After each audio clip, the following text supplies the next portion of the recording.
adding a mother-in-law suite or separate entrance for a family member can increase your home's value. That is definitely a fact. Yes, any square footage that you turn into livable space is absolutely going to add value to your home, whether that be an attic space, an ADU, or unfinished basement, add value. So definitely a fact. Welcome to Lawrence Real and Local, Keeping It Real podcast presented to you by the Lawrence Board of Realtors. We're your go-to source for all things real estate in Lawrence, Kansas. I'm Lexi Haskin with Flint Hills Mortgage. And I'm Campbell Reagan with McGrew Real Estate. Together, we're here to make the journey to home ownership a breeze. Join us as we share insider insights, expert advice, and a dose of fun along the way. Hello, everyone, and welcome to the Lawrence Board of Realtors Real and Local podcast. I am Lexi Haskin with Flint Hills Mortgage. And I am Campbell Reagan with McGrew Real Estate. And we are joined today with Claire Vowels with Keller Williams Prairie Village Thrive Team. Thank you so much for being here. Of course. Thanks for having me. Oh, we were just thrilled. Awesome. It's our first time meeting you, and I'm just I have heard of you before, and I'm glad to put a face with the name. Good things. Great. Not anything. Okay, I'm just backpedaling now. But anyways, that's awesome. So tell us about your background a little bit, how you got into real estate, what got you into multi-generational stuff. I mean, a niche. Yes. For sure. Yes, for sure. So I got into real estate in 2018. My friend said, you would be excellent at this. And it just kind of took off from there. I work primarily with investor clients, and that was kind of my forte. And multi-generational kind of fit really nicely with that. So been doing real estate ever since. I love it. And I love working with all my clients. So yeah. Awesome. I mean, a lot of times, there are different cultures where multi-generational is kind of just more prevalent. Right. And I really do think that it could benefit more types of families, but a lot of people just don't even think about that as an option. Yeah. So I'm really glad that this is a topic that we can bring to people. Absolutely. Because, affordability, it really does help. Yeah. Right. Yeah, I agree. So, what is multi-generational living, and what are some reasons why families would even want to consider that? Yeah, so multi-generational living, it's a housing arrangement where multiple generations live under one roof. It's also a situation where multiple adults live under one roof, not just a couple. And lots of different things can benefit from multi-generational living: financial savings, childcare and support, elderly care. It can create closer bonds with family, cultural traditions, as we talked about, and then also it creates flexibility. So if you are planning on investing in the future, multi-generational living could be a really great starter point for you in your investment portfolio. Yeah. So kind of help with the savings to save up so you can maybe even turn that into an investment property, move into the next place, everything like that. Absolutely. Mm-hmm. The Burr method. Yes. So, how does that affect the dynamics and needs of a household? It can affect the dynamics in lots of different ways. It can enhance relationships and the support of the family. You may need increased privacy. It's helpful to have flexible living spaces in this kind of scenario. And it can create a need for really strong communication and boundaries, and also financial collaboration. You're sharing expenses, so it can benefit all parties there. So I think that there's lots of different things that you might need and lots of different dynamics to think about when you're thinking about this type of living. So you mentioned increased privacy. What are some ways that people have dealt with that before? I was thinking that too. I was like, I didn't even think about that aspect. Common spaces make sense, but then, So there's lots of different ways to do it. It kind of just depends on the family dynamic. But I would say anything from a privacy wall, sound and insulation might be a good idea. Yes. Different outdoor spaces is definitely something as well. But there's lots of little ways that you can create privacy without spending a ton of money too. Yeah. So it's definitely an affordable option too. But yeah, I would say biggest things are probably the soundproofing. That makes sense. So yeah. Definitely. What are the most unique things that you've seen people do when it comes to like privacy, soundproofing, different things like that? I mean, I honestly, I didn't even think about that as it something Yeah. that you need. Necessary. What? Yeah. You need your privacy? There's lots of different things. I mean, a lot of like what you see behind us, these help with sound a lot. So basically just soundboards to kind of catch that sound so it doesn't vibrate or whatnot. But I've seen people add extra insulation under floors. Yeah. I've seen people add a lot of like rugs and comfy, cozy things that can catch sound is one big way to do it too. So That makes sense. yeah. Definitely. Yeah. I mean, I can't even like get my brain around this I mean, I can get my brain around this concept, but I would just remember graduating high school, and no offense, Mom, if you're listening to this, I could not wait to get out of my parents' house. So Right. thinking about like still living with them or like moving in. Well, I mean, at one point I was like, hey, I'm going to move back into your basement so I can save money. Right. And then I thought about it further and I was like, hey, yeah, we didn't get along. So, Yeah. Yeah. so just being able to, I'm wondering if it's just a mindset that some people have also just grown up with. Right. Just thinking about and how it was just normalized. And if is that a trend that you kind of see or? Yeah, yes and no.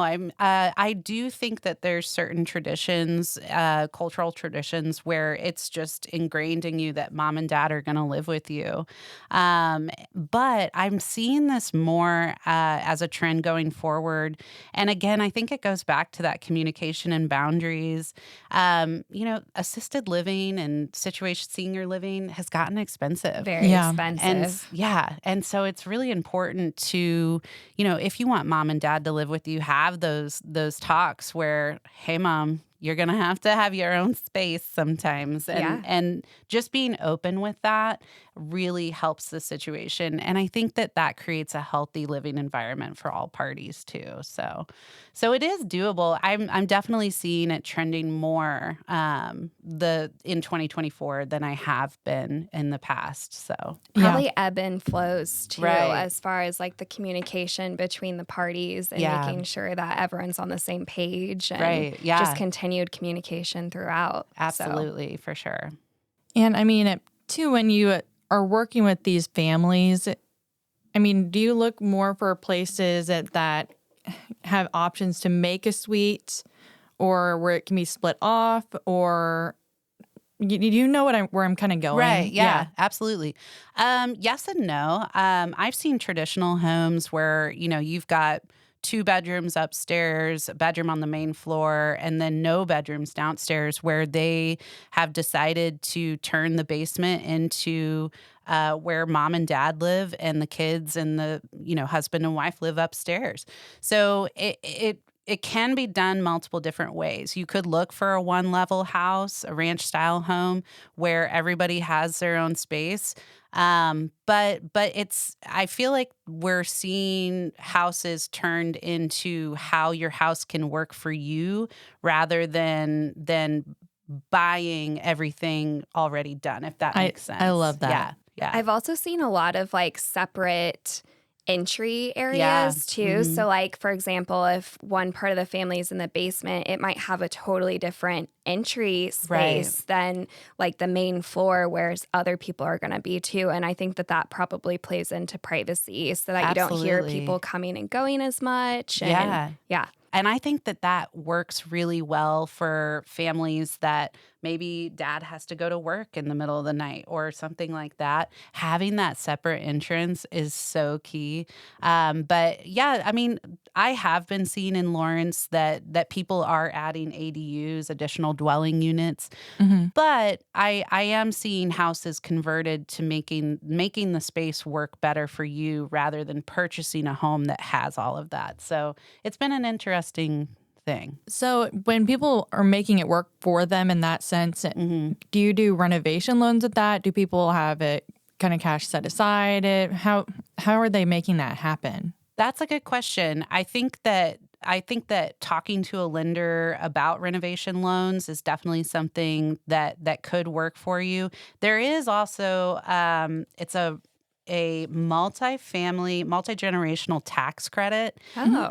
It's $7,500 that if you're remodeling your home to do multi-generational living, there's a tax credit for it. So definitely talk that's to your awesome. accountant. Yeah, absolutely. I'm glad you mentioned that. Yeah, Sorry, absolutely. I just kind of started going off the rail with questions because now No, you're I just good. got so interested, and I was just like, we give you questions so you can prepare. And then, All good. And then I'm like, and what about this? And what about that? And I'm like, oh, okay.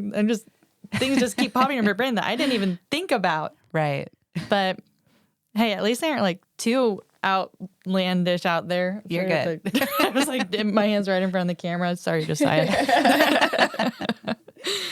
But yeah, so I guess we kind of touched on this and Sure. like key design elements that make a home suitable for multi-generational living. So is there anything that we're kind of missing? I mean, we talked about the different entrances and stuff like that, but what else should people be on the lookout for? Or is it still just if it works for them and their family and can it work in the future sort of thing? Yeah, en suites is definitely something. I've been seeing a lot of primary bedrooms and then a secondary primary that has another ensuite.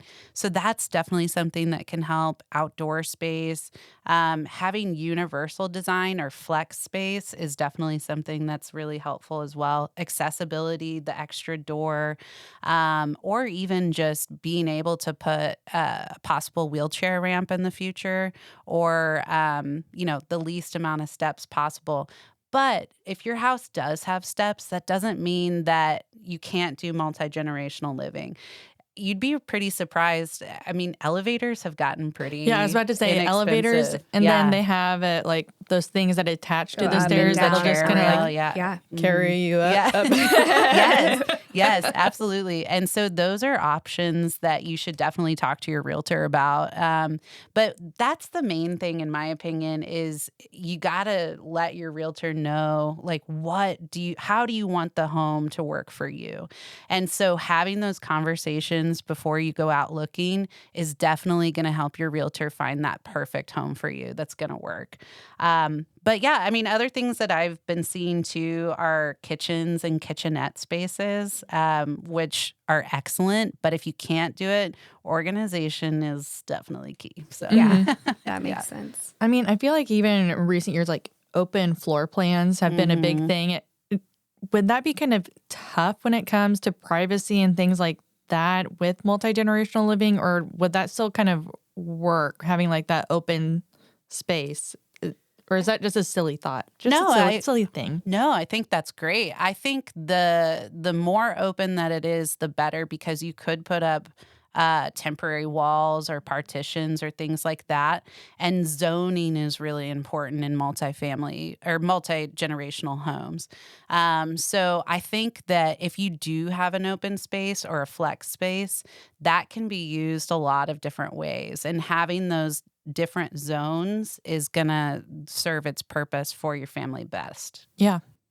Have you noticed people doing modifications or looking for bigger showers just so that they, as they age, they're able to maybe get a wheelchair in there or a walker? I'm really glad you asked that. So I have been seeing a lot of wet rooms. Okay. And I love a wet room. If you don't know what a wet room is, it's basically a glassed off tiled room where you have either a tub and a shower. And it's amazing, perfect for wheelchairs. and can get in and out, and it's very accessible. It's stylish, and you could put grab bars really easily in there too. So that's one thing that I've been seeing. But yeah, definitely I've been seeing a lot more showers that don't have a tub or step to get into. Yeah. So it's been, I mean, I love the wet room so much. I'm a fan. That's awesome. I mean, then even think about, do some of them put like steam room like esque type things in it too? And oh yeah, you're like a whole oasis. Making the space work for you. And what better spot to put a sauna or steam room? I mean, that's just benefiting your health as you age too. So absolutely, little self-care. Yeah, love it. Oh my gosh. So when people are planning for multi-generational living, I mean, is that something that people should take into consideration early on, or do people buy homes and then be like, oh crap, like mom and dad, they're going to be moving in like 5 years, probably should get someplace else sort of thing? Or is it kind of a mix of both? It's kind of a mix of both. I think that's where those conversations with your realtor are really important. And I would say if it's a possibility that mom and dad or sister and brother are going to come live with you, planning ahead is definitely going to benefit you in the long run. But I think that having those talks with your realtor is really gonna help you find the right space. But again, I mean, I looked at a house the other day with some clients that were like, oh yeah, if my mom gets really ill or whatnot, I want her to come live with us. And it had stairs this way and stairs up this way and stairs that way. But we found a spot where it could work for mom to come live with them if they needed to.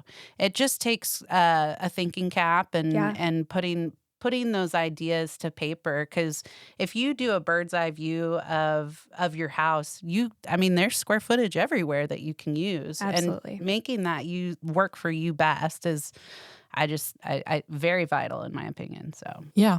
And affordability, I mean, sometimes it might make more sense to renovate a space to make it work, or it might make more sense to buy a new home, depending on, how extreme you're going with the renovations and what you need out of the space. Either one might make sense. So yeah, I totally agree with you.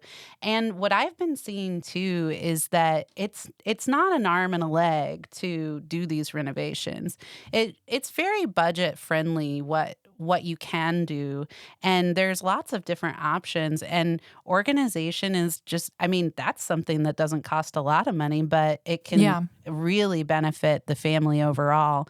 So it's really cost effective, but whether you sell a house and go to another, that's kind of up to the family. But I think that both of those are great options. So, but it is affordable. It is affordable. And a lot of them you can probably do as they come up. So originally you might not need, a ramp, but you might need the shower that has the grab bars. Yes. So it might not be a cost all up front. You might be able to spread that out over a few years too. Absolutely. Yeah. That's a really good point for sure. If you've been living in the house for a while too, you can always use the equity in your home to make those as well. Mm-hmm. So, if you refinance, get a renovation loan or get a home equity line of credit or anything like that, then you can just continually use the equity in your home to just pay for all of those as well. Absolutely. HELOCs are great, especially if you do have a lot of renovations or one or two that you want to do. Using a HELOC loan or a cash out refinance is definitely great options to get those remodels done.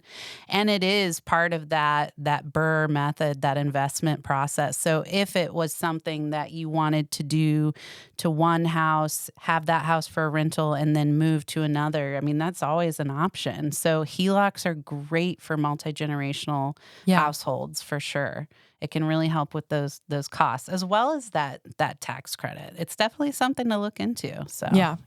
And for people that don't know what a HELOC is, it's basically just a line of credit, right? That you can continually draw from. There are two different types of second mortgage loans. One is just that you just get the lump sum, take it out, And then the other one is that line of credit where you can take multiple draws from. Right. And then pay back using your equity in your home. Yeah. Sorry. Claire was doing such a good job at explaining her things, and then I just brought up a random thing and I just left it there. No, I love it. Thank you. That's good. All the information. I was like, people automatically know what I'm talking about. So I think one important thing we haven't discussed yet is whether there's zoning or legal restrictions on some of those, renovations and things like that. So can you speak on that a little bit? There is. Let me get to my notes. Boy. Let me flip. I think that Lawrence is going through changes to help with the zoning restrictions that they have, but there are zoning restrictions, some of which are only certain zones are allowed to do an ADU, an additional dwelling unit. Those are RS40, RS20, RS7, CN1, GPI, and H. I will let you do your own research on those. Well, you're not going to go into all the different codes. No, not today. Nope. And I don't have any coffee for that.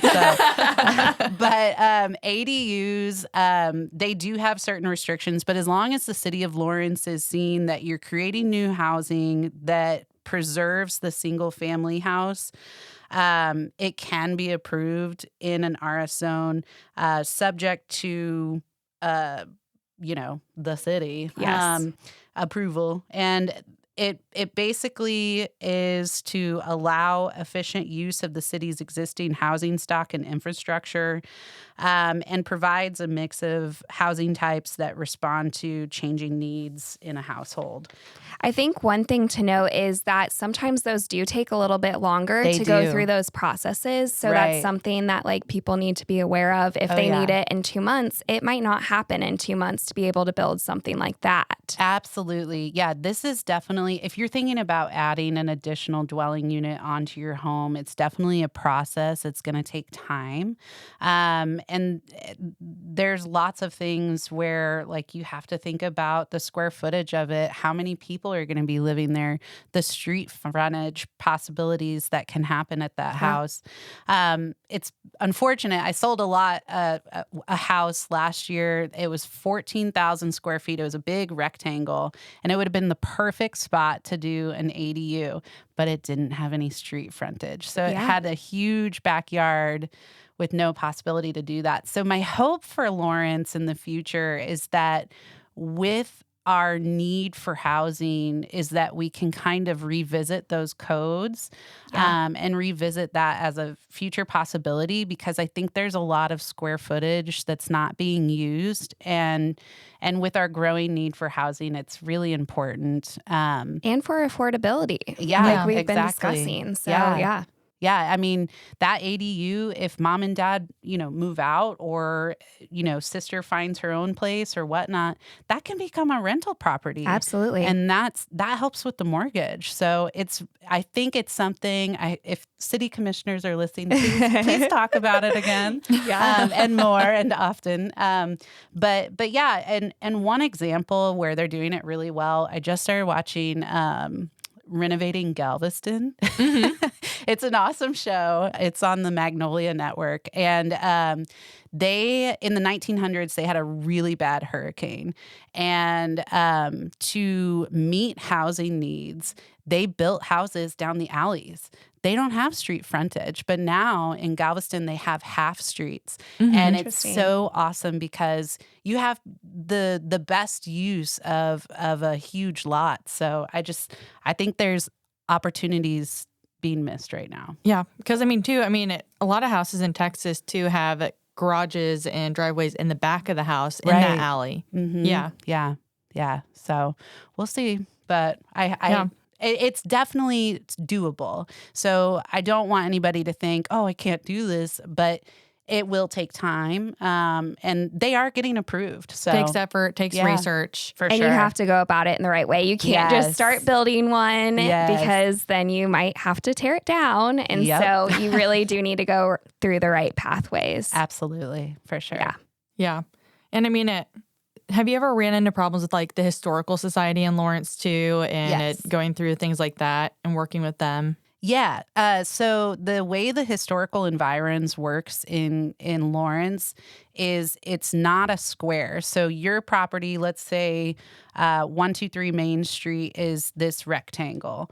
And the historical environs are in circles. So anything that hits that historical environs has to be historically correct. And so, yeah, we've run into that. Ran into that last year on a house that I sold. Someone wanted to add an ADU in the back, and unfortunately, it wasn't an option, so we had to change plans. But yeah, the historical environs is a good thing. I think that they're doing really great things. I think that it could be something that could be ironed out more to be better. But yeah, it's interesting that they're circles when plots are rectangles. So Yeah. but yeah. And they're pretty strict in those areas too. So it's really important to check on that specifically if it's in a historical area. Oh yeah. Yeah. I call the planner of the day often. Absolutely. Yeah. That's a great resource. They all are. Yes. Yeah. Absolutely. So yeah.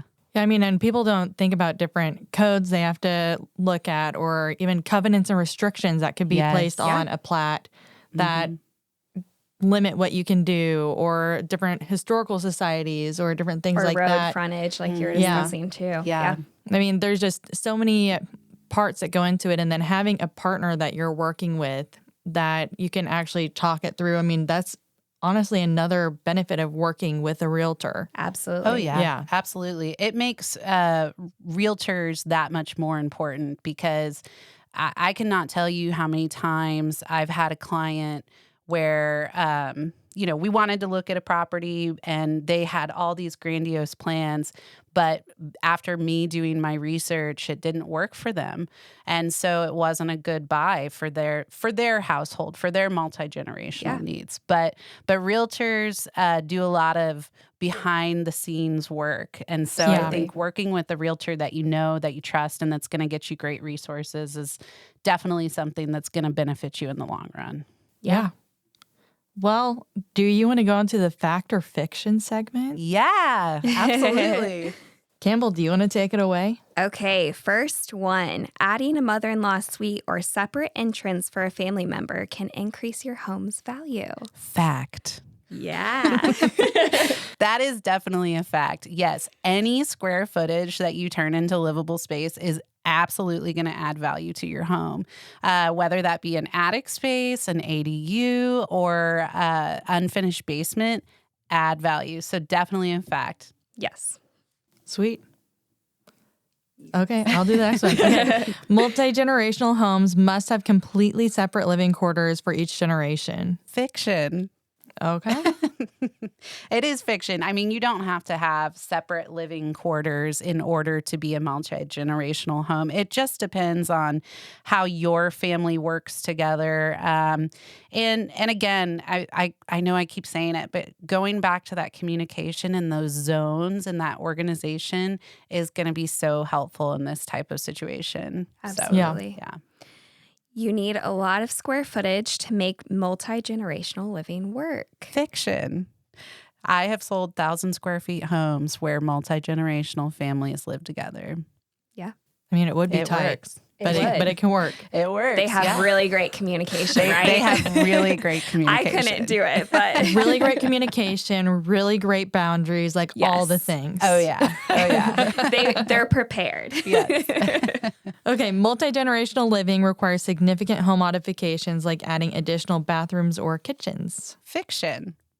I think that, you don't need an extra kitchen to be multi-generational. Of course, a kitchenette helps, but organization. That we should name this podcast that organization. Oh my gosh. No, that's such a good point. Yeah. I really didn't consider the organization side of things. Obviously, Right. the communication, because you're going to be seeing them quite often, Right. depending on, what you have set up. But yeah, organization so that the spaces make sense for sure. Yeah, absolutely. Do you have anything else you want to add for this episode? Like, what should people be on the lookout for that we didn't talk about? I think that there's a lot of things about multi-generational living that are changing. We see on like HGTV, there's a lot of metal bars and things like that. It doesn't have to be, you don't have to lose style and design in order to be helpful for all generations of the household. So keep that in mind. Pinterest is your friend and look for ideas there, but put on a thinking cap, talk to your realtor about it, and definitely just have open conversations with them about that and explore HELOCs. But it's possible, and as long as you keep the love and the sanity in the household, it works. So yeah.